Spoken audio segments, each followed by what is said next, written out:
Thanks, everyone, for calling in today. We'll ask Coach Smart for just a few opening comments to get us started, and then we'll go to your questions. Coach?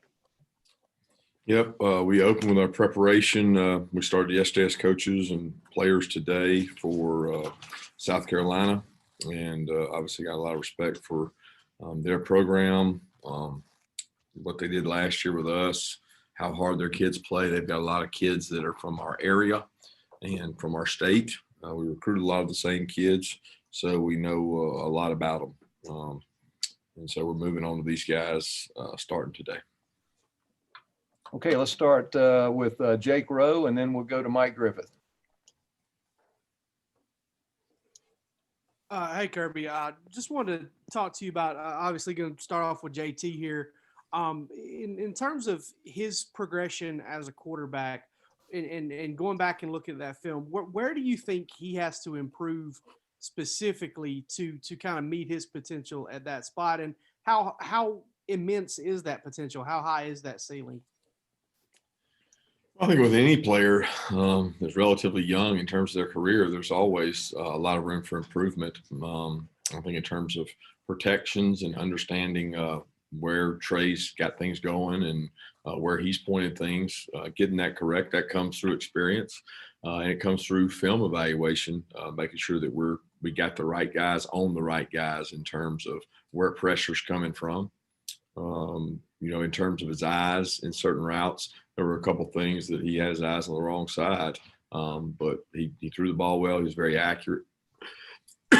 He protected the ball. He made good decisions with the ball, and had the one probably errant throw that went off the hands of the defender early in the game, and that may have just come from the rust of not playing. A lot of times you got to get out there and play, but certainly he can grow and get better. He understands that as well as our other guys. You have to grow and get better in order to move forward, and that's what we all need to do. Can you speak to that ceiling that I mentioned? I mean, how good do you think JT can be? Yeah, I don't know that you know that right now. I mean, it's you see him make good throws. I think his mobility is not going to do anything but hopefully improve his decision making, and the things the people around him got to play well. He's got to get a run game around him to help him in order to reach his full potential and things like that.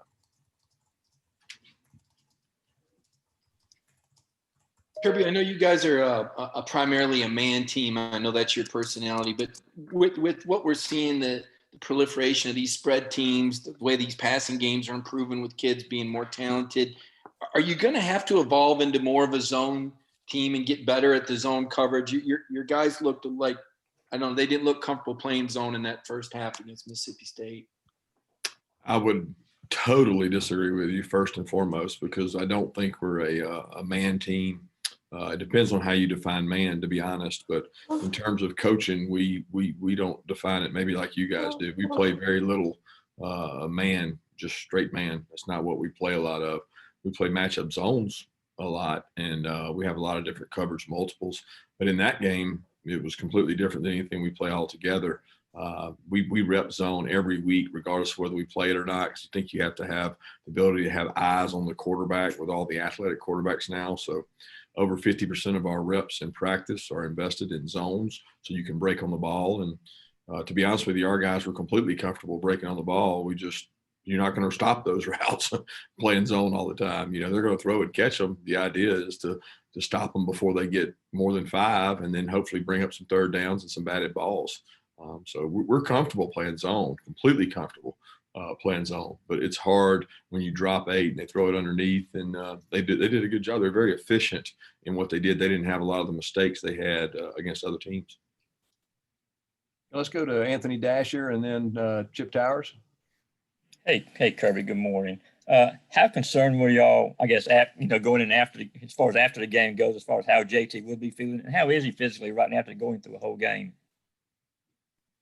In terms of just how he's feeling, with the knee, did he come out feeling okay with the knee? He came out feeling. I didn't take many hits. You think about it, playing quarterback in a game is not a lot different than playing it in practice, other than when you get tackled or hit. I think he took one really good shot on one of the deep balls, but it didn't affect his knee.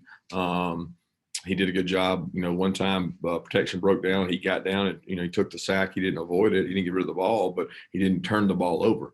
And that, like I said before, we have good pass protectors. We have to do a good job protecting him. He's got to use his mobility in the pocket, which he did one time. He spun out of trouble and made a throw downfield to George. So he did some nice things there. But in terms of soreness, no, he was fine. Thanks. Kirby, kind of following up on the zone defensing, South Carolina does what they do and Mike Bobo does what he does, and Mississippi State obviously does what they do, which is different than pretty much anybody else. But obviously they were able to just pound that, first down, middle of the defense and end up with second and shorts and manageables and stuff like that. Do you expect, South Carolina obviously sees that. Do they try to do more of it and reviewing it? What could you guys have done better? Or is that's just what happens on that offense? And, you didn't get the deflections and interceptions and stuff like that you wanted. Yeah, you probably have to ask Mike Bobo what he's going to do, not me, because I don't know. I just know that most offensive coordinators, Mississippi State is not a big game to watch. So I think when you see defenses the way they play Mississippi State, it doesn't carry over. Like most offensive coordinators we talk to, they don't even put that game in their breakdown because it's irrelevant, because the defenses they're watching are not the defenses they're getting. So that'd be a question for him. And in terms of what Mississippi State did, like I told you, they were very efficient in their ability to throw those underneath patterns. And there's a lot of things we could have done, but the teams that have done those haven't been successful doing them. So, you got to have change up, you got to have pitches.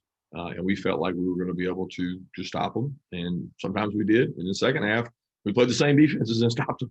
So it didn't change anything. It's no magic potion. It's the way we chose to play them, which is exactly how several other teams have played them. It doesn't make it right, wrong, or indifferent. I'm really worried about South Carolina, not Mississippi State. Okay, let's go to Seth Emerson and then Mark Weiser. Kirby, I'm curious, because it's hard to tell just watching the game with JT and checks and plays, audibles or whatever. How much was he doing? How much was he able to do? How much more could he potentially do as he gets more experience? I had the same game plans we really have with the other quarterbacks in terms of, I think everybody likes to make a big deal, especially in the media profession, of how much is quarterback control and how much is offensive court. The game plan is set up to where you have run checks, you have pass checks, you have flexibility on protections to redirect things. Nobody really is different in college football in terms of that. Some quarterbacks can handle more than others, and JT is not going to be, we're not going to be limited by what JT can do. We'll be limited by what we can do with our offensive line, our tight ends, our receivers, and backs, because for everything you do with JT, they have to be able to do as well. And you can't rep 100 different checks every week. So JT understands our system. He's got flexibility to do some things in certain calls, and then in other calls he doesn't. It just depends on how the game's going. If you're running the ball for 8 yards a clip, you don't need to attach an RPO. If you aren't running the ball for a lot, then you put the decision in the quarterback's hands and sometimes give him more flexibility. But that's all based off how the game's going and how the game plan's set, and JT's certainly fine with that. Kirby, what are your memories of head-to-head meetings with Mike as a coordinator, or when you're both coordinators, I guess? And what do you think of matching up with him now as head coaches, going up against a good friend in this setting? It doesn't change a lot for me, because it's a game that we're trying to win based on the players on the field. It's not between Mike and I got a lot of respect for him. He's one of the best football coaches I know in terms of motivation, passion and energy for the game, recruiting, all those things. Got a lot of respect for him and the job he does and he has done throughout his career. I mean, his record speaks for itself in our conference, what he's been able to do. And I know he'll have those guys ready to play. But as far as our history, I don't think that it really matters in this game. Okay, let's go to Dean Legge and then Brandon Sudge. Kirby, how do y'all set the tone in practice this week as it relates to the offensive line? Do they know, have they already sort of started looking at stuff and so forth? Or did they immediately know after the game that they had to get some things corrected in terms of whatever they got to get correct? Yeah, just got to be creative in the run game. When people play you like Mississippi State plays you, it's, you got to be patient, creative. You got to throw. So, I mean, There's things we can improve on, most certainly, always is. But you're not going to see a lot of teams rushing for a lot of yards against those guys if they're playing the same way they played against us. Hey, Kirby, I have a couple questions. First, going back to Mike, I mean, can you kind of elaborate on his qualities as a coach, where you saw him motivate guys and kind of be that guy? Do you have a memory of how you've seen that in the past? And then also with Jermaine, I mean, I know you said you're gonna say that he needs to like improving it better, but I remember a couple weeks ago you said he keeps getting better and better and better. Is he starting to realize that potential that y'all saw when y'all added him out of high school? Yeah, I think Jermaine's getting better because he works hard. I mean, there's a lot of potential to grow in terms of, you know, he doesn't block the right guy all the time. He doesn't know all his assignments. He doesn't know his split. But the things you guys see, the things the public sees are awesome. So I want him to be the complete player that he can be. I want him to help benefit our teams in terms of second level run game, of getting runs started. You know, there were a couple runs that didn't get started that you could say were his fault because he didn't do the right thing. So it's not like he doesn't have room to improve. He does. But the thing about Jermaine is he cares. Like, that's important to him. He wants to do those things right. And on top of that, he's got good ability. You know, the want to is half of it. The ability is the other part, and opportunity also. He got an opportunity to make plays, and he made them when he got an opportunity. So he'll continue to grow. In terms of Mike, I mean, I can't think of specific examples. The guy comes from a coaching pedigree, in which his dad's one of the best coaches to coach in our state. He's grown up in a coach's family. He's got thick, tough skin, and players like him. Players enjoy playing for him because he coaches hard and with passion and energy. Okay, let's go to Paul Newberry and then Austin Roper.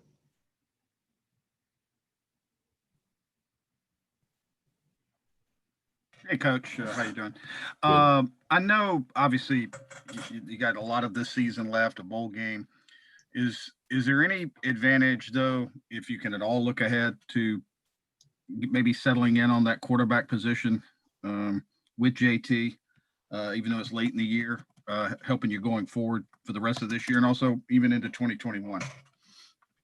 Yeah, the advantage, I think, would be continuity. I mean, what you're looking for is above the line play, high level play. And that's what we've been searching for really all year. And you're always trying to find at every position who can play above the line and who can play winning football. And that's what we're trying to find. And anytime you get continuity at that position, is it a benefit?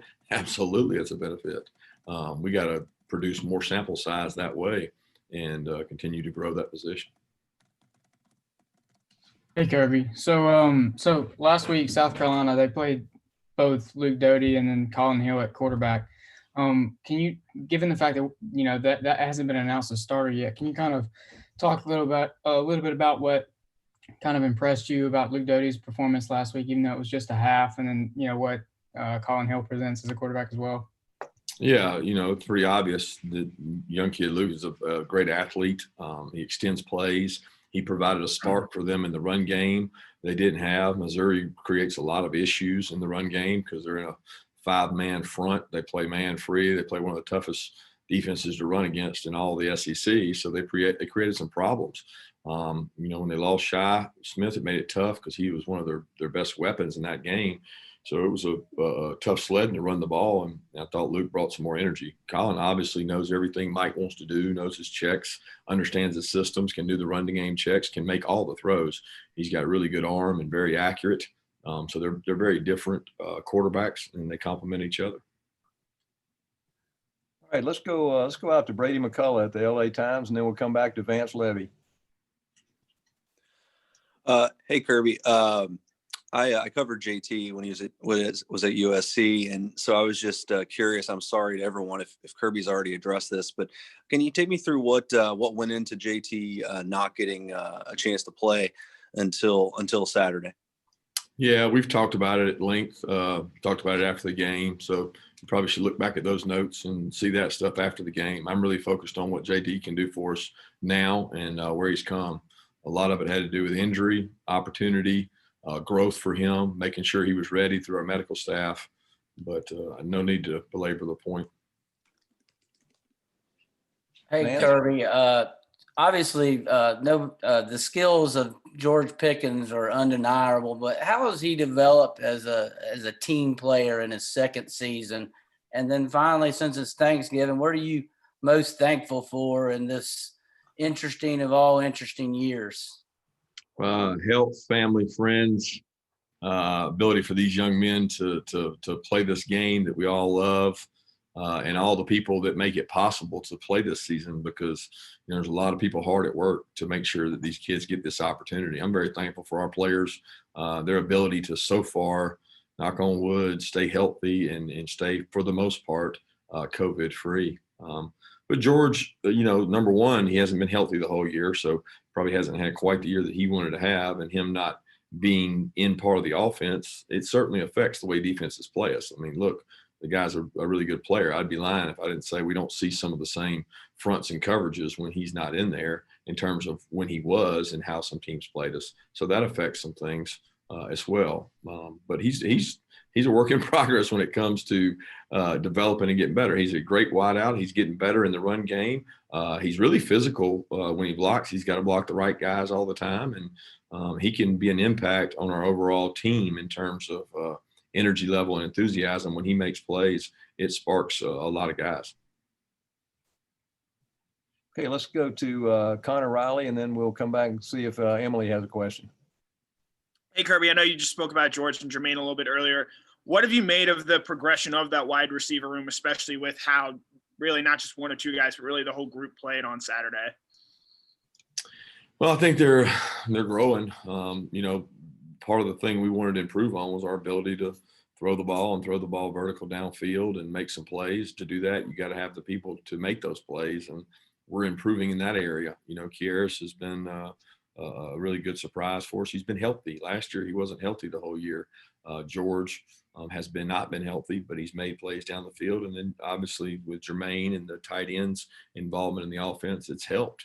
We haven't got to showcase that all the time because we've had throws, guys. We've had throws down the field. We just haven't always hit them. We haven't always made them. And I think that's an important element to any offense, is being explosive. We just got to make sure that we bring that run game along with it, because as you're explosive, people will defend explosive plays, and you got to be able to run the ball if they're going to defend you from explosive plays. Emily, do you have a question? All right, let's go to Jay Black and then to Roddy. Coach, with the increase in virus cases in the state and around the country, how will that change how you handle Thanksgiving with your team, those that can stay in Athens and those that choose to go home? Yeah, we're going to visit with our players closer to Thursday and share some information with them. But to be honest with you, I don't really care to share that with everybody else. It's something that's a team involved, and we'll worry about those guys. But obviously, it's a concern for the safety of the people in our community, and we want our players to be safe. I mean, we want all the people in our community to be safe. I want my parents to be safe. I want everybody to be safe. So we encourage everybody to mask up and keep the numbers as low as possible. Kirby, you mentioned how Mississippi State played the run against you, and a lot of times they brought more defenders than you had hats to block them. You got a chance to go back and look at the tape. How much of the troubles you had in the run game was missed blocks versus how much of it was just going against that scheme?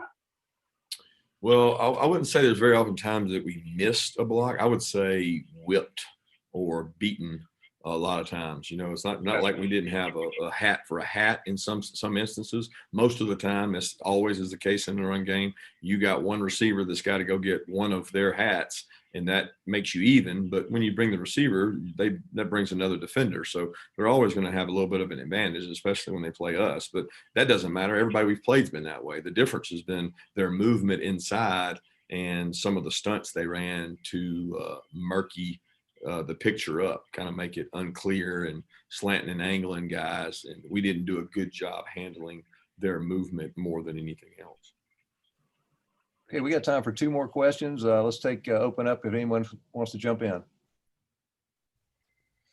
Hey, Kirby, is there anything that you've seen differently about, maybe not, but has there been anything you've seen differently about South Carolina's offense since Coach Bobo has kind of taken over there? Oh yeah, they're very different from last year. I mean, they're not hurry up tempo all the time. They're not empty as much. I mean, they've gone back to some traditional formations. You know, they use a fullback. They motion you a lot. They formation you. They get advantage in the run game. I mean, they're not the same offense they were now, not at all. But they've morphed a little bit throughout the year as they've lost some skill players. You know, he's lost a lot of skill players that were weapons to get the ball to, and he has to find other people to use as he loses those guys.